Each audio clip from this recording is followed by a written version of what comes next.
William Hill sponsors Joshua versus Molina on Sky Sports Box Office.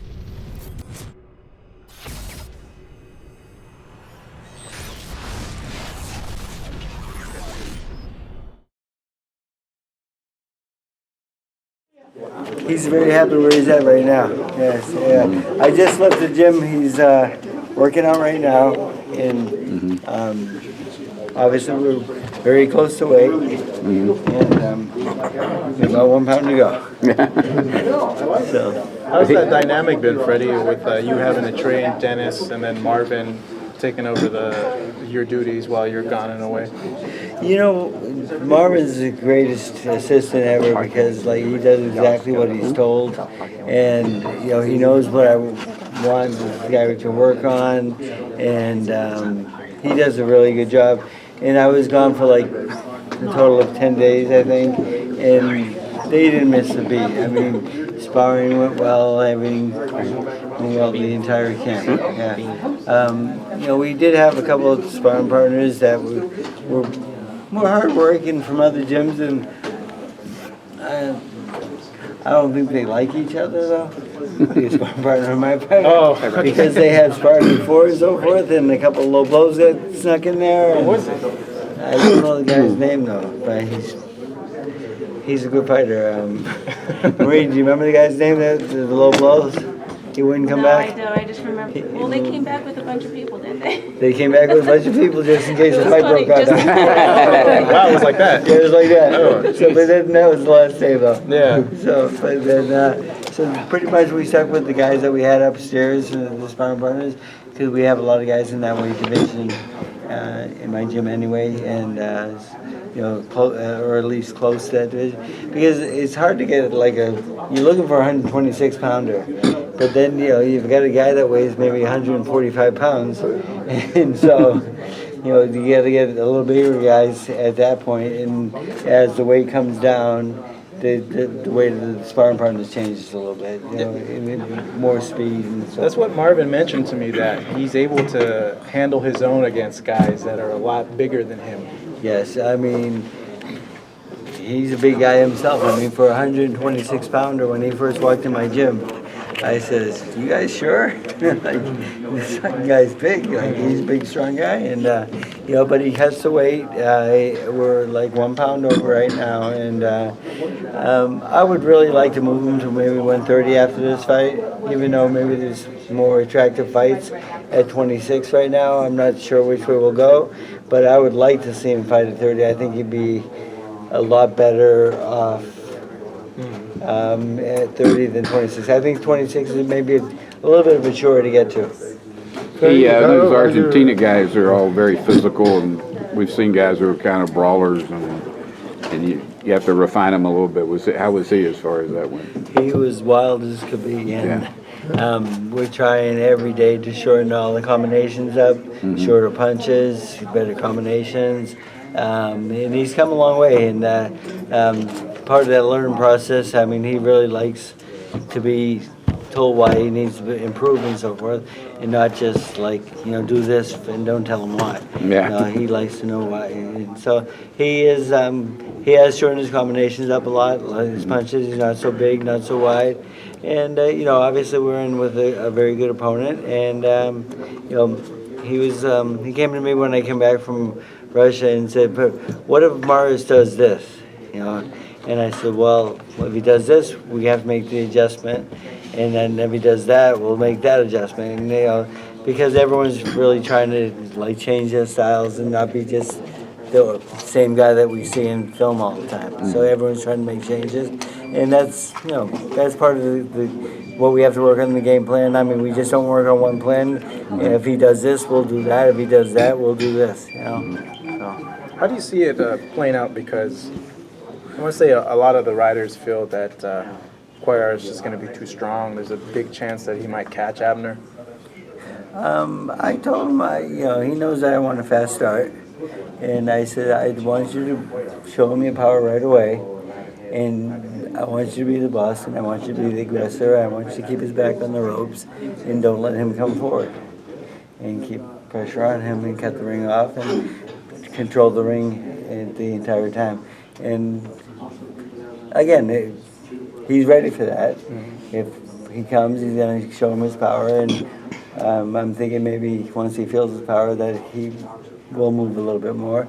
And if he does move up a little bit more, then we're going to start cutting the ring off and set traps for catch him in the corners or on the rope. So yeah, he's well prepared for that. And you know, again, we have a couple of different game plans, but a lot depends on what he does. Freddie, how your record looks versus Robert Garcia? You have faced him corner to corner several times, several fights with Pacquiao. Yeah, I think I've faced him a couple of times, but no, I really don't pay attention to that so much. I mean, it's funny because someone asked me the other night at the press conference in Russia,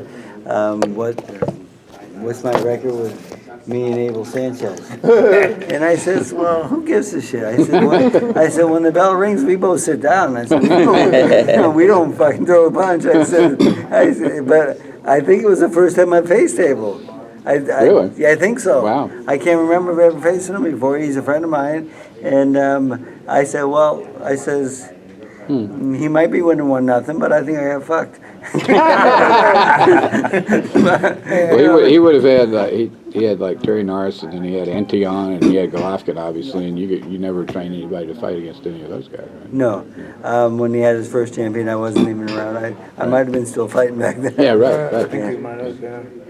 Abner was, you know, everybody knew how great he was, and then, you know, the Santa Cruz fight was a terrific fight. He's had a lot of wars. I mean, do you see things building up, the build-up of all those wars in him when you see him fight now? Yeah, you know, it's for some reason, like this fight has been postponed like 4 times, and we've been in training camp, and then we got to change the date, and I said, do I send him home and let him go rest for a couple of days and get him out of camp? And his wife says no. So you don't send him home. But at one point we did have to send him home to get a stamp on his passport. And so he did spend a couple of times during one of the breaks there. But the other times we just kind of slowed things down a little bit and just maintaining and just teaching him, again, more about how to control the ring. You know, and so everything worked out well. We're ready for the fight now, and again, I just left the gym, and he's 1 pound over, so that's a relief. And because I worry about him making weight, because he's such a big guy coming into the gym. I mean, Right. You know, he's like That's what I saw at the press conference. He looked very, very big. Very big. Almost a middleweight. You know? But do you think Abner is the same guy that, like, before Johnny Gonzalez, before Santa Cruz? I think he's maybe not quite the same. I mean, I watched a lot of tapes on him and so forth, and I liked him a little better when he was younger and so forth. But you know, we all have age, and we age with tough fights and so forth. And he's been in a lot of tough fights also. So you know, and he's going in with a really big puncher. My guy is a big puncher. He's very strong. I mean, doing mitts with him is no fun because if he misses once, you're out. Has he gotten you lately? Took me a couple of times, but Yeah. But not my favorite thing. I didn't put Marvin in there. Marvin's a little bit too small, though. So if he goes to 130, of course, there's a lot of good fights there too, right? I mean, There's a lot of good fights in both divisions. Obviously, they're both kind of stacked, and you know, like you know better than I who's the best guy out there next. I mean, because it could be at 26 or 30. I mean, the thing is, I mean, I know he'll struggle to make 26, and he won't struggle as much to make 30. I'd rather 30. But the thing is, if the better fight goes to the lower weight division, we'll go there also. It's not impossible to go to 26 again, but it is work. what does he weigh when he's walking around? 50. Really? So do you think he'll put on a lot between weigh-in and fight night? Yeah. It's kind of tough. That's dangerous, right? I told him, I said, you know, I don't want you to be like overeat and be sluggish and so forth, because food does slow you down and so forth. So, I mean, I like most guys gain like 10 pounds and that'd be okay. Yeah. But I don't think that's going to happen in this case. He's just not used to it. The weight comes back on him very quickly, he tells me. And he'll go in the ring above 40. If he wins, I know you said that it depends on what fights presents itself, but would you advise him, like, hey, I think you should go to 130 and stay in 130 after this fight? I've already talked to him about it. I have mentioned it to him. I said, you're a good fighter. You're a champion at this weight. I said, I think you're good enough to win multiple titles. I think 30 and 35 are definitely in your future, winning both those titles. And I think he's very capable of doing that. He's a big puncher, and I think he'll even be stronger at the higher weight divisions. And he'll carry that punch up with him. What's his go-to? I mean, you're talking about being a big hitter. I mean, the A1 weapon. I know he's got several, but what's the one that? He's a southpaw, and I really like his right hook. Is my favorite punch because it's a lot closer to the opponent. It's a lot shorter. It's a lot easier to get there, and usually the opponent doesn't see it coming from the hook side. And that's my favorite punch for him. But his most powerful punch is his left hand, straight left hand. Did you see Lomachenko the last fight, and where do you put him among all fighters? I was a little disappointed. I expected more out of Waters. Out of Waters, I think. I thought it was going to be a much more competitive fight, and he just outboxed him pretty easily. He's a good fighter. He's a great boxer. He has very good footwork. He's a difficult fight for anybody in the world. Yeah. And they were talking about Manny Pacquiao fighting somewhere down the line. I know. And he wants to fight at 30. He said Pacquiao would have to come to 30, and I need a year to get ready for the fight. I said, a year? I said, that's a good way to say no. But, but I don't think that's possible because I think the weights are just too far apart. Well, he's talked about Vargas and Salido. He fought Salido the first time. He wants to do that again at some point. So, who knows? Yeah, I mean, he does need that. He does need to get that off his back. He really does. I think when you lose, you have to revenge is sweet, So, I mean, he didn't fight his best fight that fight, and it was one of his first fights in America. He trained in my gym for that fight. So, we have a fight coming up the following week with Bernard, and which he says is his last one. Of course, he says he's, who knows, but if you're looking at, the years and ranking boxers and where they stand in the fight game, where would you put him? I mean, just in terms of what he's contributed and what he's... Bernard? What he's I got to train him for two of his fights, and a hard worker, good, takes care of his body, never gets really high in weight, so he doesn't really have a weight problem of losing weight up and down. And from what I hear, he saved all his money. He has his first nickel, they tell me. So I said, I'm really happy about that because he's a success story, and you don't always get that in boxing. And he's a good fighter, and he called me the other day and asked me if he could use my downstairs gym to train for the last couple of weeks for this fight coming up. So, of course, I told him no problem at all. So. People are critical of fighters who fight defensively, and yet he's 52 and doesn't have a mark on him. And I mean, is that kind of there's two different ways of looking at it. I mean, but the thing is, like, the art of boxing is to hit and not get hit, and he does it well. People who criticize, even guys like Mayweather and so forth, even though they're a little bit boring, but they're good at what they do. I mean, and they hardly ever lose, of course, because they know the science of the sport, And Bernard knows that as well as anybody, and they won't trade as much as some people, but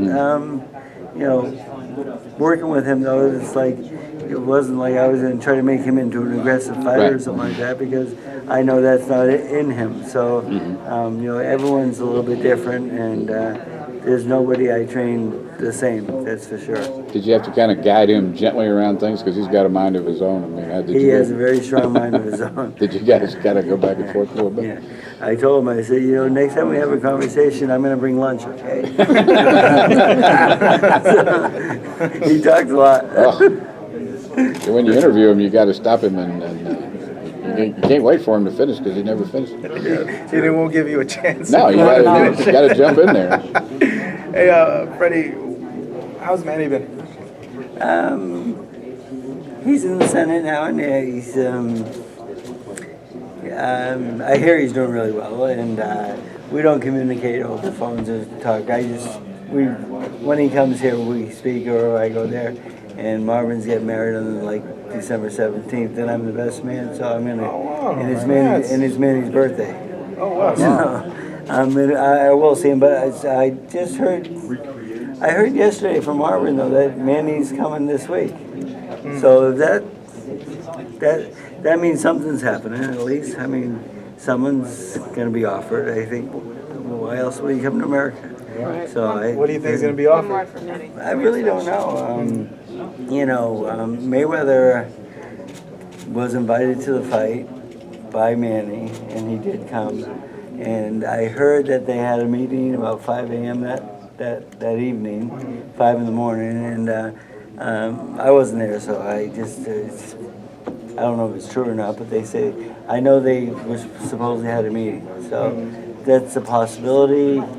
You know, if that fight can happen, I mean, there's always Canelo out there, and I'm one of the few people in the world that will say I'll take that fight with Manny. I think Manny can beat him, and I'll box him. I know he's a very dangerous guy, but you know, if you box smartly, I think he's beatable. Somebody that you believe told him he was coming. Manny's coming, so you. Marvin told me. So Oh, okay, so it's happening. Marvin hears a lot about what's happening in the Philippines, so Yeah. I think something's happening. Yeah. Good. Is the date still April? I think the dates will probably end up in May because he's still in the Senate in April and he gets off in May. So that means I would go there for April and train him and get him ready for the fight, and then we'd come for the fight in May, whatever week that he has off on the Senate. So we have to go around that. So when you mention May, we always think of the May 5th date. Of course, it's always a good date, of course, but the thing is, you need the right opponent though also. I mean, a Filipino and a Mexican will sell better than a Filipino and Mayweather. Oh, at least I think so. Yeah, maybe. I mean, I think you'll be okay with that fight. Yeah, because I mean, it was such a big fight and so forth, but it didn't live up to what it was supposed to. People will still buy it. Yeah, but I know Manny can do a lot better, and that's why I want to fight because I know he can do better in the fight. So. Well, thank you. Good to see you.